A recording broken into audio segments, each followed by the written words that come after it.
Coach Steve Kerr saying Steph Curry is now upgraded to questionable for Game 1 against the Pelicans for the second round playoff series. Curry participating in his first full practice. Good. Remember, he had the grade 2 left MCL sprain. Now, they said if he gets through practice, the next practice, the couple days, you guys know your body has to, like, react to it. They monitor that. He's not playing. You think this is all a sham, a I don't front? think he's playing. He's not playing. Really? Not game 1. No, but this is why he's not playing. You know what they have to do now? They have to spend time game planning for him.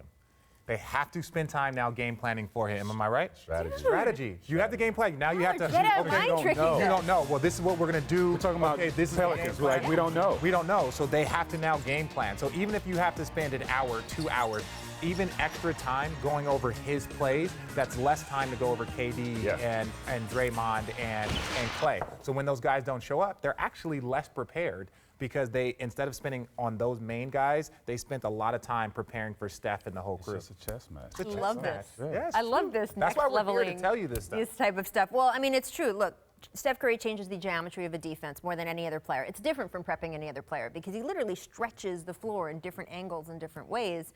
It is a whole different thing you have to prepare for. Well, I think with having him, the system, it goes back into place. I mean, when you have KD, who is a one-on-one player and needs Steph to relieve some of the pressure off him because of the way they play, they're going to need him. I mean, we stress this on this show that they can't win a championship without him. No. And this is going to be a tough series without him as well, depending on when he comes back. I don't know, though. I'm going to have a little more faith in Steve Kerr and the innocence. No, you think I'm Steve's just a no? full-on liar. Steve's a liar.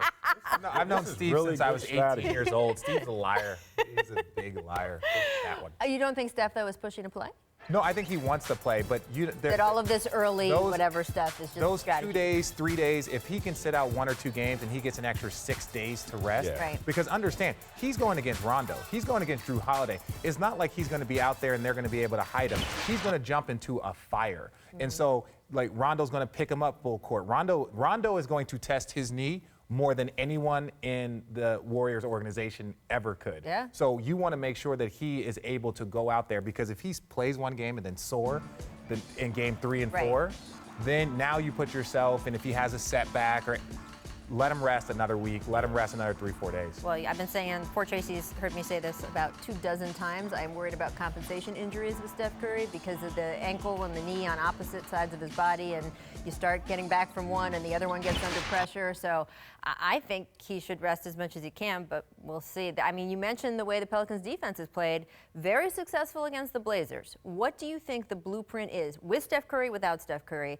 The Pelicans are facing the defending champions. How can they try to take them down? Well, look at Rondo. Rondo is, if he does not tear his ACL or does not get hurt in that Boston series, he was going to take them down almost single-handedly. And now you come here and against one of the best backcourts in the NBA, him and Drew Holiday take down Damian Lillard. And CJ, they just didn't have a series. So Rondo is the key. So you don't want to just put Steph out there, and I think that's the key. The guard play is going to be the most important. So what should the Pelicans do, though? Besides, obviously, let Rondo be Rondo.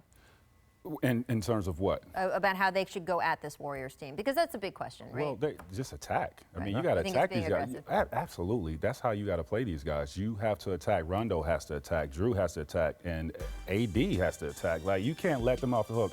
Make Draymond Green play defense interiorly. Make him come out. Drew has to attack Clay. Like, you get Clay or Draymond, one of these guys that are solid defensively, in foul trouble, they're going to have problems. All right, well, both of you give a little advice to Anthony Davis here, because obviously there's no one that matches up exactly to him. So how can he be the most dominant self? He's going to be fine. He's going to be fine. But if you touch it inside, of 3 and they do not double team you, shoot the ball every time.